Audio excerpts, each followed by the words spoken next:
दिल्ली विधानसभा चुनाव में बीजेपी की शानदार जीत के बाद अब बीजेपी की नजर पश्चिम बंगाल विधानसभा चुनाव पर है। लेकिन सवाल ये है कि क्या दिल्ली जैसी जीत बंगाल में दोहराई जा सकती है? पश्चिम बंगाल में हुए एक सर्वे के अनुसार टीएमसी अभी भी बीजेपी से काफी आगे नजर आ रही है। सर्वे के अनुसार 2024 के लोकसभा चुनाव में टीएमसी को 29 सीटें मिली थीं, लेकिन आज चुनाव हो तो 30 सीटें मिल सकती हैं। तो वहीं बीजेपी का वोट प्रतिशत 1% बढ़ता दिख रहा है, लेकिन उसकी एक सीट घटती नजर आ रही है। कांग्रेस का वोट शेयर 10% दिखाई दे रहा है, लेकिन उसकी सीटें खतरे में नजर आ रही हैं। अब अगर बात करें ममता बनर्जी की लोकप्रियता की, तो उनकी लोकप्रियता की सबसे बड़ी वजह है उनकी लोक कल्याणकारी योजनाएं।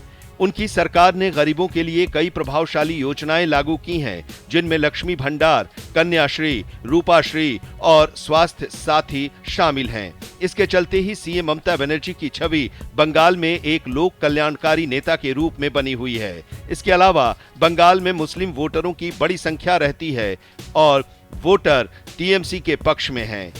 बंगाल की कुल आबादी में मुस्लिम समुदाय की हिस्सेदारी 28 से 30% है और ये बंगाल के चुनाव में निर्णायक भूमिका निभाते हैं।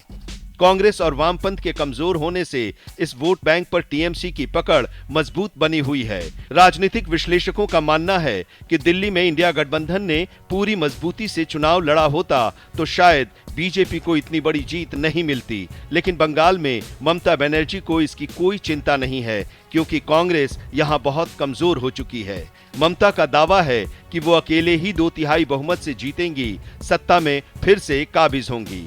दिल्ली में अरविंद केजरीवाल की छवि भ्रष्टाचार के आरोपों से प्रभावित हुई थी, लेकिन ममता बनर्जी पर अब तक कोई बड़ा व्यक्तिगत घोटाले का आरोप नहीं लगा है। उनकी छवि एक लो प्रोफाइल नेता की बनी हुई है, जो उन्हें भ्रष्टाचार के आरोपों से बचाती है। दिल्ली और बंगाल की राजनीतिक परिस्थितियों में बड़ा अंतर यह है कि दिल्ली कभी बीजेपी का गढ़ रही थी, जबकि बंगाल में ममता बनर्जी की पकड़ काफी मजबूत है। बीजेपी के लिए बंगाल में पैर जमाना अभी भी एक बड़ी चुनौती बनी हुई है। अब देखने वाली बात यह होगी कि 2026 के विधानसभा चुनाव में बीजेपी कितना प्रभाव डाल पाती है।